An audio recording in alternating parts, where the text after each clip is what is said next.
आदरणीय बंधुओं, माताओं व मेरी प्यारी बहनों, राधे राधे। आप सभी का हमारे YouTube चैनल जीवन की धारा पर बहुत बहुत स्वागत है।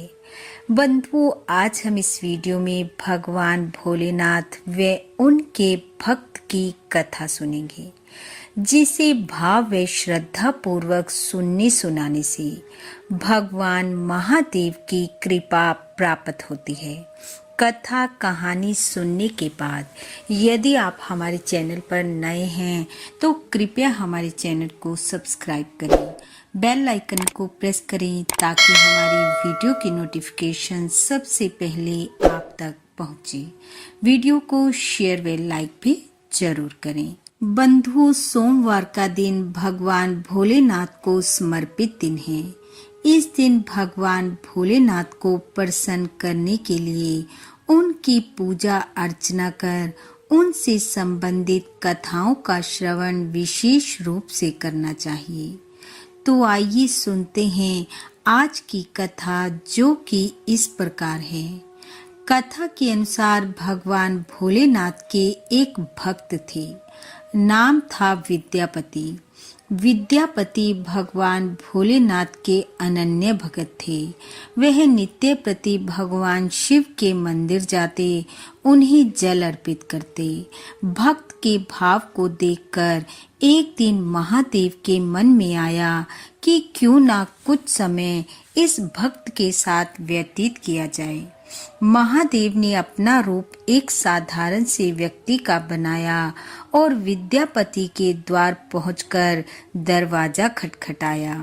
भक्त ने द्वार खोला, सामने खड़े व्यक्ति से पूछा, कहिए क्या काम है। भक्त के घर पहुंचे भगवान ने कहा, मेरा नाम उगना है, मुझे काम की जरूरत है, मुझे अपने यहाँ काम पर रख लो। विद्यापति की आर्थिक हालत ज्यादा अच्छी नहीं थी, इसलिए उसने उगना से कहा, तुम्हें देने के लिए मेरे पास पैसे नहीं हैं, इसलिए मैं तुम्हें नहीं रख सकता। यह बातें घर के भीतर बैठी विद्यापति की पत्नी सुशीला सुन रही थी। उसने भी उगना को काम पर रखने के लिए कहा। कुछ देर की बातचीत के बाद यह तय हुआ कि उगना उनके छोटे मोटे काम कर देगा और बदले में वे उसे दोनों वक्त का भोजन दे दिया करेंगे। भगवान शिव तो भक्त के साथ रहना चाहते थे, उन्हें किसी और चीज की कोई आवश्यकता नहीं थी। एक दिन उगना विद्यापति के साथ राजा के दरबार में जाने के लिए निकला। गर्मी का समय था। मार्ग में चलते चलते विद्यापति को तेज प्यास लगी। प्यास के कारण गला सूखने लगा, लेकिन आसपास जल का कोई साधन न था। दूर दूर तक जंगल ही जंगल दिखाई दे रहा था। विद्यापति ने उगना से कहा, जल का प्रबंध करो, नहीं तो मैं प्यासा ही मर जाऊंगा।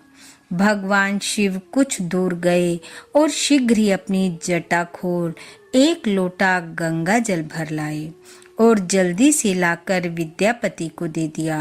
विद्यापति हैरान हुआ कि ये इतनी जल्दी जल कहाँ से ले आया, और जैसे ही विद्यापति ने जल पिया तो उसे जल बहुत ही शीतल, मीठा व ऐसा लगा जैसे गंगा जल हो। विद्यापति हैरान था कि ऐसा कैसे संभव है।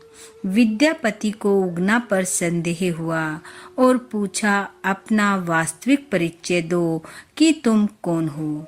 जब उगना ना बोला तो विद्यापति ने शिव कहकर उगना के चरण पकड़ लिए और कहा, कृपया अपना वास्तविक परिचय दें।